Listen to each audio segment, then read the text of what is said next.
Sekolah itu, kuliah itu mahal loh. Halo, mahal.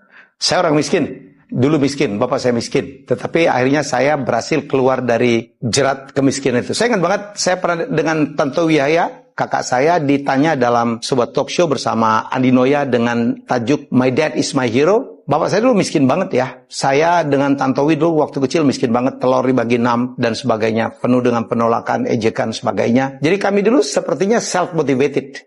Self-motivated untuk supaya kami bisa menghentikan kemiskinan yang buat keluarga kami dihina. Apa yang kami lakukan? Kami bekerja lebih keras, kami harus pintar, kami harus melakukan branding. Ya, sehingga kami menjadi orang-orang yang sukses. Jadi, kalau Anda tanya, bagaimana caranya supaya anak-anak orang miskin bisa keluar dari jerat kemiskinan? Ini menarik. Ada penelitian dari Semeru Institute. Kalau nggak salah, dia bilang kenapa 40-60% anak orang miskin akan tetap miskin. Saya lupa angka pastinya ya, seperti itu. Kenapa 40-60% anak orang miskin akan tetap miskin? Ada 3 kata Semeru Institute. 1, orang miskin tidak terakses ke fasilitas kredit yang bagus. Kenapa? Karena kredit di Indonesia semua didasarkan kepada collateral base. Harus punya jaminan. Nah, orang miskin mau jaminin apa? Motor kredit, rumah sewa, iya kan? Sawah kecil, lo mau jaminin apa gitu? Jadi itulah yang membuat orang miskin akan tetap miskin. Apa yang terjadi? Mereka terjebak dalam pinjol yang membuat mereka makin miskin, makin miskin. Wah, itu akibat pinjol itu luar biasa ya.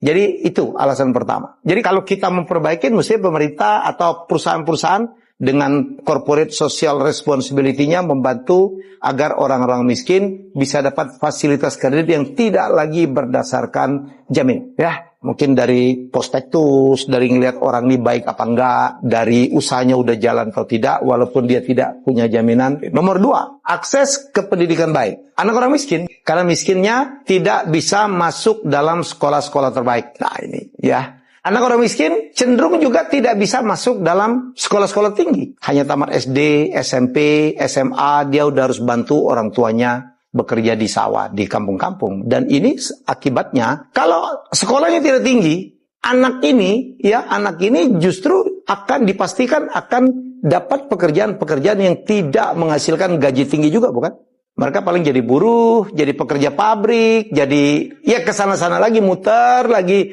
yang tidak akan pernah membawa penghasilan keluarganya akan meningkat. Ya, pendidikan tinggi itu penting. Ya, makanya Indonesia harus push masalah pendidikan, memberikan kesempatan sekolah kepada siapapun, dan harus diakui sekarang sekolah itu, kuliah itu mahal loh. Halo, mahal. Zaman saya dulu perguruan tinggi nggak semahal sekarang. Dan untuk anak-anak orang miskin yang tidak mampu, saya sarankan betul.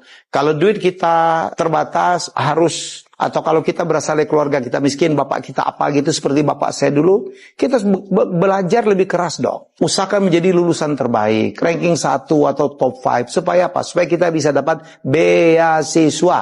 Saya SMP, SMA, kuliah, S2 beasiswa loh. Kenapa? Karena nilai saya bagus terus. Jadi jangan udah bapak kita tidak mampu, kita males-malesan, sekolahnya nggak naik, lo mau jadi apa? Ya niatkan, hanya dengan perguruan tinggi, hanya dengan sekolah tinggi, saya bisa merubah nasib. Itu yang saya lakukan dengan Pak Tantowi dulu. Ya, wah kita keren. Dan saya, alhamdulillah, saya menjadi terbaik di sekolah manapun saya berada. Nomor 3, apa penyebab orang miskin tetap miskin? Menurut Semeru Institute adalah karena ketergantungan. Karena sampai sekarang banyak sekali bantuan-bantuan tunai gitu, bantuan langsung. Yang ini tuh dikasih beras, dikasih uang bulanan, dikasih bantuan ini, bantuan itu. Apa yang terjadi? Ini meninabobokan orang-orang tidak mampu.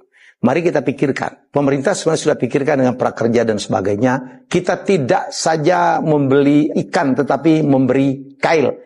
Ya, bantuan-bantuan langsung ini itu membuat banyak orang yang tidak mampu, itu membuat dia menjadi malas, menjadi nanti juga pasti dibantu. Mari kita lawan ya. Saya dulu lawan tuh, saya lawan ya.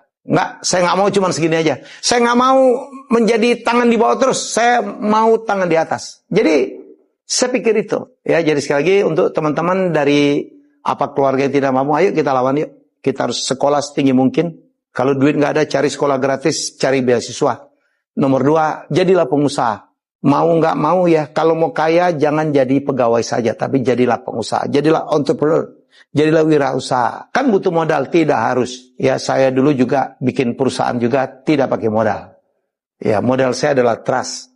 Ya, begitu ada sahabat saya namanya Lim Xiaobok melihat, wah saya jago banget bikin kuis, saya dikasih saham tuh gratis 30%. Jadi siapa bilang kalau kita berusaha perlu modal? Enggak. Ya, bahwa kepercayaan orang, skill kita juga adalah sebuah modal. Jangan pelihara mentality tangan di bawah terus. Ya, mari kita fight. Ya, untuk suatu saat kita tolak itu bantuan-bantuan, berikan ke yang lebih membutuhkan dengan menjadi orang sukses yang bisa membantu. Semoga ini menginspirasi dan semoga membuat Anda nerima. Jangan tersinggung ya, karena saya mengalami ini, saya menjalani ini.